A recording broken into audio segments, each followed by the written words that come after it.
So here we have the new Athearn Genesis SD70ACE. Real nice locomotive, but she's a little bit light. 17.45 ounces. So we're going to see if we can add a little more weight to this to help its traction out.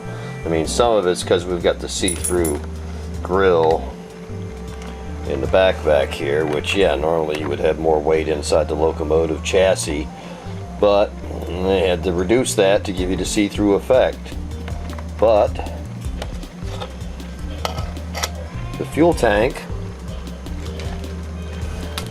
is nice and conveniently hollow on the sides, and almost 3 ounces can be added to that. So I'm going to show you a little bit how to do that and bring the weight up a little bit. So here's the fuel tank off the SD70ACE Athearn Genesis. It's just held in by one screw and it comes off. You have to be careful of this detail pipe sticking up a little bit. If you're not careful, you'll snap it off like I did on my first one. But as you can see, the inside sides, it's all empty space. And the way the locomotive chassis is designed, it's just a rectangle. I'll show you that in a few minutes. It sits straight down inside there, so extra weight can be installed on the sides of the fuel tank to bring the locomotive weight up a little bit, give it a little better tractive effort. So I'll show you a little bit on how I'm going to do that, and the parts are pretty simple. You can get them just about any place. Okay, step one, we place the locomotive into a foam cradle upside down. So now we can get to the Phillips screw holding the fuel tank on.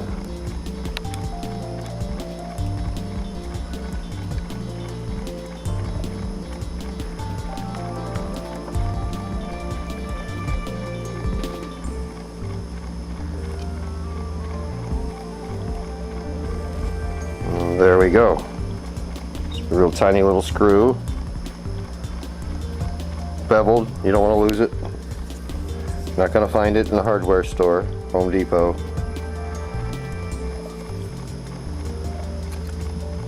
So, which leaves us to gently remove the fuel tank. And we see the underside of the locomotive and the motor cradle. Just a big block of metal that extends down. The tank sits over top of it. So also at this time, check to make sure that these top pieces of the tank are glued on securely. If not, you want to do that before you start putting your weight in there. And like I said, avoid breaking that fuel line off right there. It's one of your detail parts you paid good money for. Another set right there you got to be careful of, and some nice detail on the end there, not too bad. So what I have here that I'm using for weights, these are stick-on wheel weights for cars. You could get them at a automotive supply store or at a tire shop. You might slide the guy a little change on the side and have him go grab you some of the stick-on wheel weights, but they're designed to be set up in 1/4 ounces, 1/2 ounce, and so on, so you can see you can easily add some weight. And then I just cut them with the old tried and true Atlas track saw. Cuts the lead very nice. I believe these are lead, so just remember that. Don't go sticking your fingers in your mouth afterwards and sucking on them, because you'll give yourself lead poisoning. And don't let the little kids grab a hold of this. So here we have a couple of the weights. Cut them off the strips that I get them in, and they're approximately half ounce a piece. And they got a notch there for 1/4. And on the back side, I've taken the foam tape off and taken the residual glue off, and now they're ready to be sliced lengthwise, and then I can begin inserting them into the fuel tank. You'll notice this one, which is going to go in the very bottom of the tank, is beveled on the one side to match the contour of the fuel tank. So it takes a little work with a file, but it's these are lead, so it works pretty easy. Just remember not to let the kids get into it and wash your hands really good.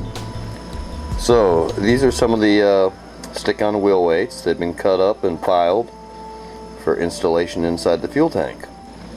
The fuel tank comes off pretty easy. It's just got one Phillips head screw.